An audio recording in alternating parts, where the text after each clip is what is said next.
wa ala alihi wa sahbihi ajma'in. Si zakonisht ditë mërkure vazhdojmë leximin e librit të rregullave të ibadeteve. Dhe sonte jemi në halon në kapitullin e namazit, rreth rregullave të rregullimit të namazit të xhamatit. Dhe autori ka përmend si falen xhamati nëse imami falet najon. Dhe kjo ka ndodhur në kohën e pejgamberit sallallahu alaihi wasallam, pa përmend dy raste, një rast kur ka qenë i smur pejgamberi sallallahu alaihi wasallam, dhe rastin tjetër kur është rrëzuar prej kalit dhe është vrarë në brinjën e tij dhe s'ka mujt më u fal në kam. Në të dy rastet është fal najon. Dhe në të dy rastet i ka thënë njerëzve që janë fal mas tij, kur të falet imami najon, faleni edhe ju najon. Prandaj edhe ulemat e kanë trajtuar këtë temë dhe medhhebi Hanbeli është i mendimit që kur imami falet najon, duhet më u fal najon edhe xhamati, duke u nisë prej këtyre dy haditheve. Ndërkohë që ka edhe një ngjarje tjetër kur në kohën që ka qenë i smur pejgamberi sallallahu alaihi wasallam, në fundin e jetës tij, është fal imam Ebu Bekri radhiyallahu anhu, dhe pejgamberi sallallahu alaihi wasallam ka ardhur edhe është fut namaz më vonë dhe ka drejtu pastaj ai namazin duke qenë najon, ndërkohë që Ebu Bekri radhiyallahu anhu dhe shokët e pejgamberit sallallahu alaihi wasallam që kanë namaz e kanë vazhduar namazin kam.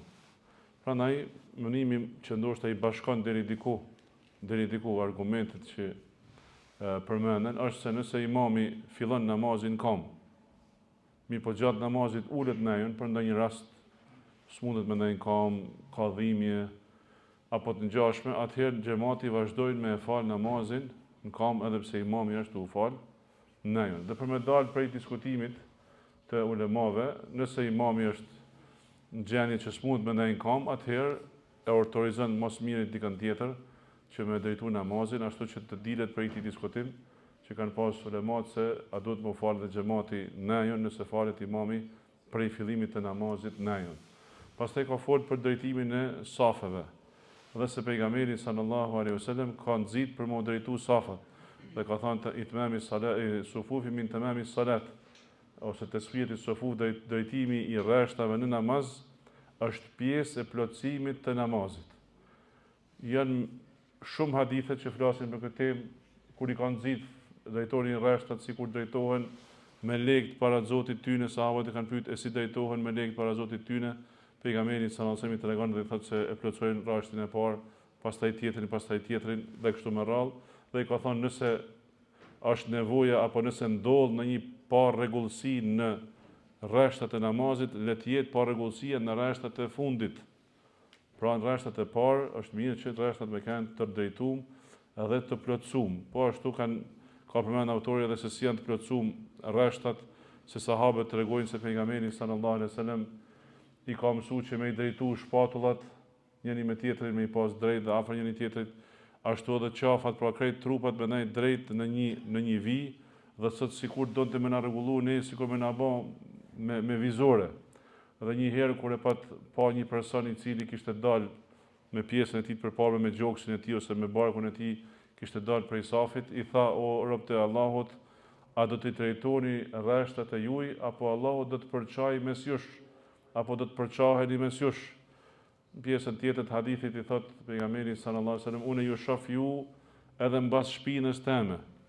Dhe kjo e kena përmend para ndërkohë që është prej mrekullive të pejgamberit sallallahu alaihi wasallam që ka mujt me pa namaz edhe mbas shpinës tij. Kjo është prej veçantive të cilësive të tij dhe prej mrekullive të tij si pejgamber.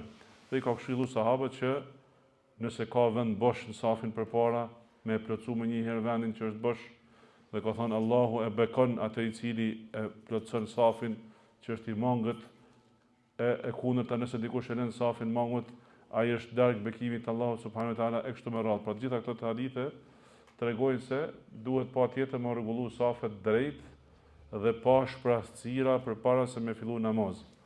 Po ashtu sahabët kanë treguar se pejgamberi sallallahu alaihi wasallam pasi i ka nxit, Ibn Omeri thotë derisa e kuptoi ai se ne e mësuam këtë rregull, hatta arafa anna qad aqilna.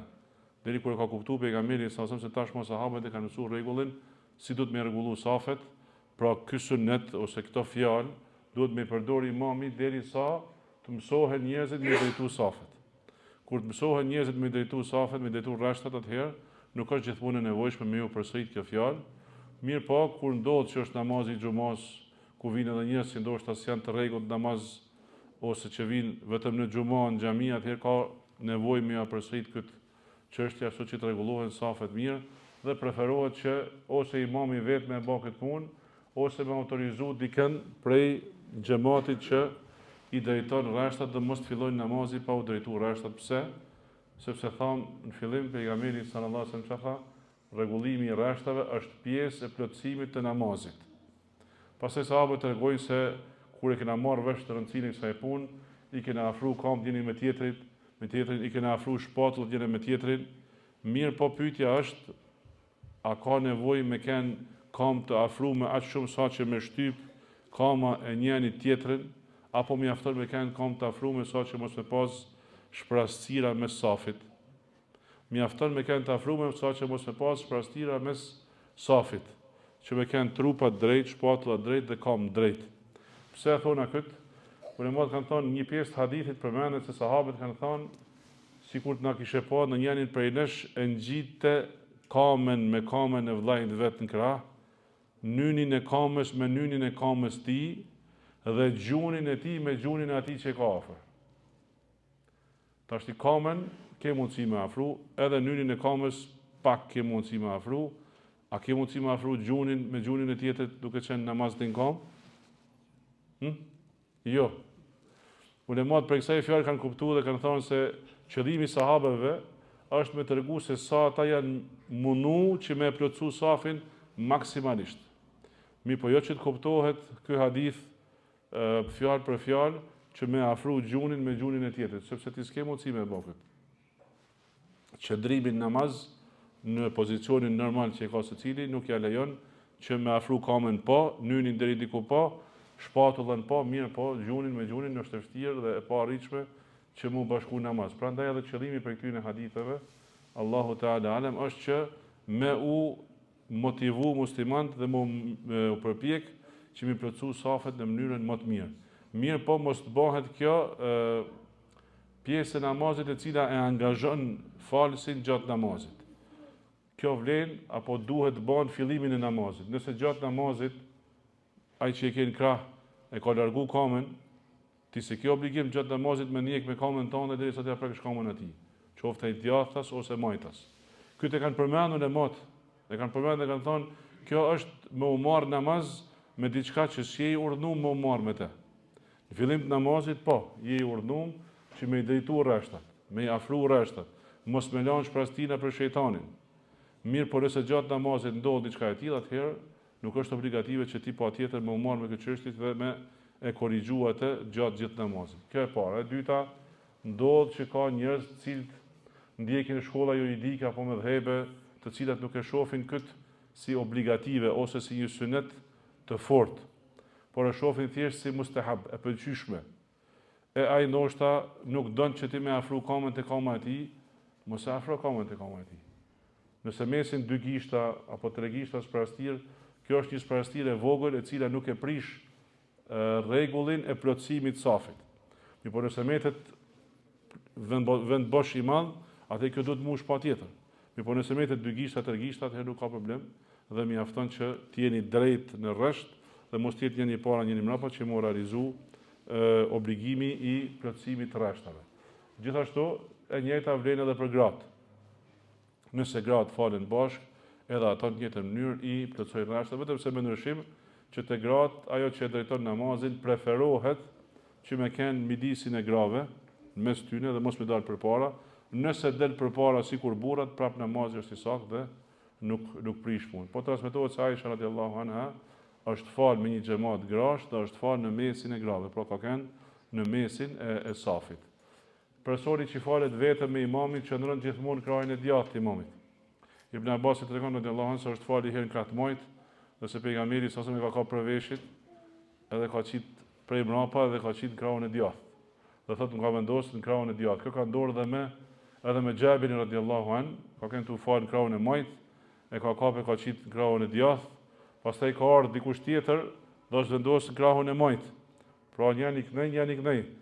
I ka pastaj të dy me dorë pejgamberi sallallahu alaihi wasallam. Kjo kanë Xhabiri, kjo kanë Xhebar, ka pasur ky tjetri dhe i kanë nxjerr të dy mas vetit. Pra kjo tregon se kur janë tre veta, njëri që është imam shkon përpara, e dy tjerë falen mrapa.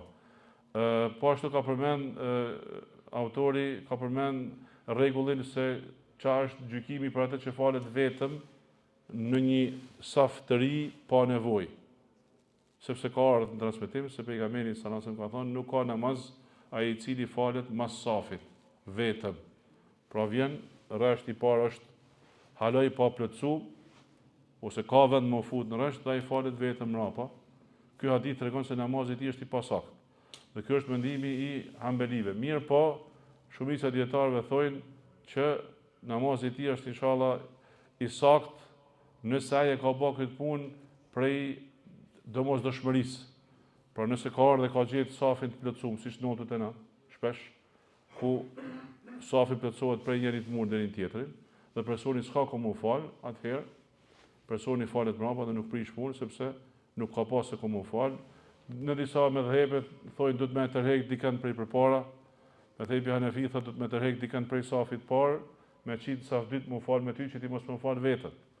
Ndërkohë që pjesa tjetër ulemave thonë jo, kjo s'është e drejtë, për arsye se ai që ka mu fal në safin e parë, ndoshta ka marr kohë më shumë, ka dash se vapin e safit parë ti merr edhe e tërheqet çet mbrapa. Pra nëse dikush i ndodh që mu fal në safin e dytë vetëm, me arsye nuk prish punë, namazi është i saktë. Pastaj ka përmend vlerën e safit parë. Dhe ka thënë se transmetimin ku pejgamberi sallallahu alajhi wasallam tregon se Allahu subhanahu wa taala i bekon dhe melekët bëjnë dua për ata që falen safin e parë. Pastaj ka përmend gjithashtu se sahabët kanë pas dëshirë që vetëm mu falë safin e parë, por mu falë në anën e djathtë safit parë.